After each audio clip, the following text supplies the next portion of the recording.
Hello नमस्ते guys welcome back to my new vlog. आज चाहिँ म रेडी सेडी भएर कहाँ जाँदैछु भन्दै सोच्नुहुन्छ भने म जाँदैछु मेरो साथीको ग्रान्ड ओपनिङमा। त्यो चाहिँ के चिजको ओपनिङ हो म वहीँ गएर देखाउँछु हजुरहरूलाई।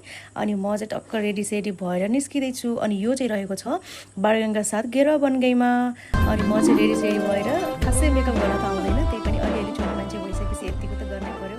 अनि यो चाहिँ रहेको छ मेरो आउटफिट। अनि म चाहिँ एकदम एक्साइटमेन्ट हुँदै निस्केको थिएँ घरबाट। अनि त्यसपछि म चाहिँ पुगेँ, मेरो साथीको लागि के लगाउँ भनेर सोचिराखेको थिएँ।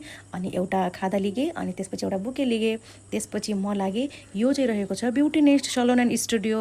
म जाँदाखेरि चाहिँ अलिअलि मान्छे आइराख्नु भएको थियो, त्यति धेरै हुनुभएको थिएन। अनि रिबन काट्ने कार्यक्रम पनि भएको थिएन। अनि म चाहिँ मेरो साथीलाई बधाई दिँदै उसँग धेरै पछि भेटेको थिएँ कि उसँग एकछिन गफ गरेँ। अनि आफूले पनि यसो सेल्फी लिएर त्यसपछि हाम्रो भयो रिबन काट्ने कार्यक्रम। अनि रिबन काट्ने कार्यक्रम सकिसकेपछि म चाहिँ मेरो साथीलाई अनि मेरो साथीको हस्बेन्डलाई बधाई दिँदै यस्तै शाखाहरू अन्त पनि खोल्नु, यस्तै प्रगति गर्नु, सधैँ राम्रो होस् भन्दै त्यहाँ चाहिँ सेल्फीहरू लिँदै सबैसँग भेटेँ मिलेँ, उहाँहरूलाई बधाई दिँदै। अनि आफूले पनि एक दुईवटा टिकटक बनाउँदै म पनि त्यहाँबाट निस्केँ। त्यो बाहिर चाहिँ एकदम गर्मी थियो कि।